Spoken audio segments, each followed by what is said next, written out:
This is the new MacBook Air. With an updated design, plenty of internal improvements, and a couple of fancy new colours, pretty much every aspect of this laptop has changed since its last revision. But do these upgrades actually make it a good choice? Let's find out. Hey pals, welcome back.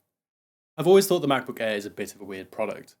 If the smaller version of the MacBook Pro didn't exist, then it would make a lot more sense to me, but it does.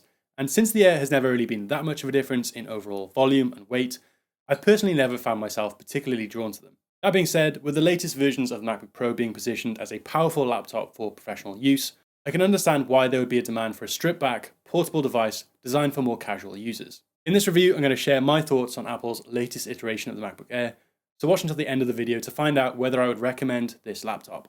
Okay, so let's get stuck into what's changed with this laptop.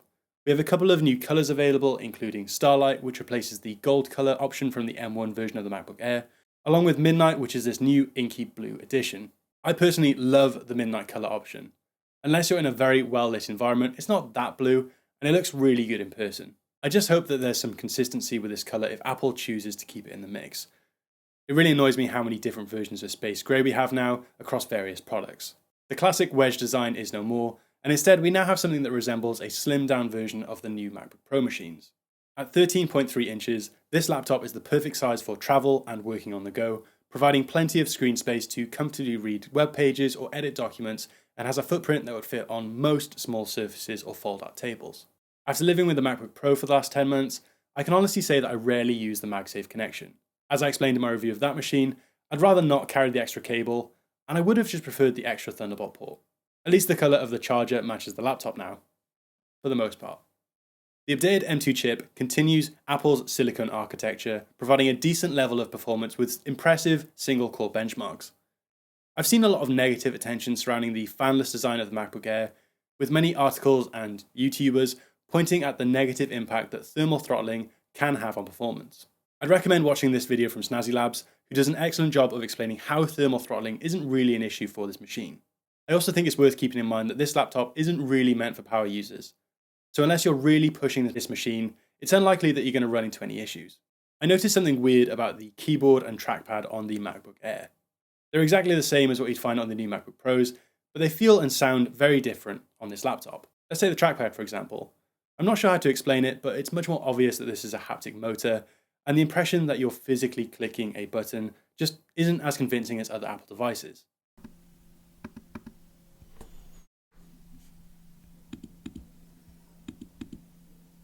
It's not really an issue, but considering how premium this device otherwise feels, I think it's worth mentioning. That being said, Apple's updated scissor switches feel really good on this laptop.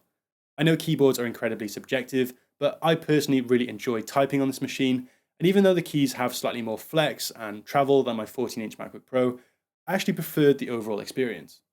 I'm always impressed by how great the speakers are on Apple laptops, and the M2 MacBook Air is no exception. You can't really expect to get punchy bass from a device this small, but the speakers have a good level of clarity and they can get impressively loud despite their size.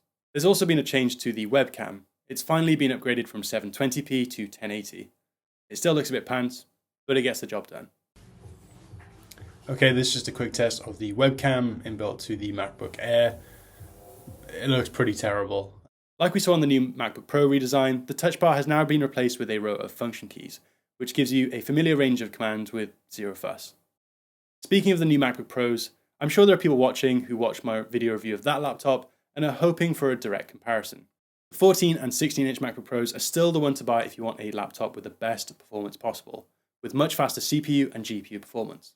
The MacBook Air's liquid Retina display isn't quite as color accurate as the MacBook Pro and misses out on the 120Hz refresh rate of Pro Motion, but it still looks great for most uses.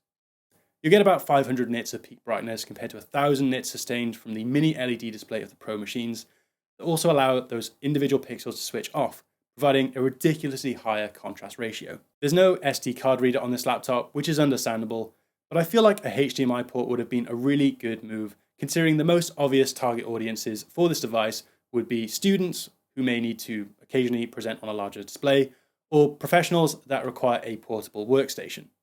I haven't missed using a dongle during my time with a 14-inch MacBook Pro, and I'm very much in the camp who want more ports and less compromise. So this is the cheapest MacBook Air you can buy with the basic spec of 256GB of internal storage and 8GB of RAM.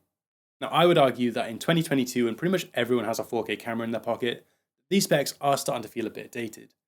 Especially when you consider the £1,200 price tag of this base spec machine, these numbers just make no sense to me. If you make a sensible upgrade to the internal storage and RAM, you won't be far off the price of a more convenient, and not to mention much more capable 14-inch MacBook Pro. This raises the question, who is this laptop for? Those looking for a Mac experience on a budget will be better off purchasing an older M1 machine, whilst pretty much everyone else will get a lot more value from the more expensive but objectively much better MacBook Pro. Now don't get me wrong, this isn't a bad laptop. In fact, if the updated MacBook Pros didn't come out at the end of last year, I would have said this is a great laptop and a fantastic purchase. But it's because of those machines and the incredible value that they deliver which make the MacBook Air feel like it's out of place within Apple's current product lineup. All things considered, I've really enjoyed using this laptop. It's a beautifully designed piece of hardware that has that exciting new product feeling, but it fails to deliver on being a cheaper Mac experience while still delivering excellent value.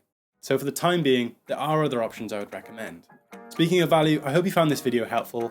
There's plenty of exciting tech releases on the horizon, so make sure to subscribe if you enjoyed hearing my take on the new MacBook Air. Otherwise, thanks for watching. See you next time.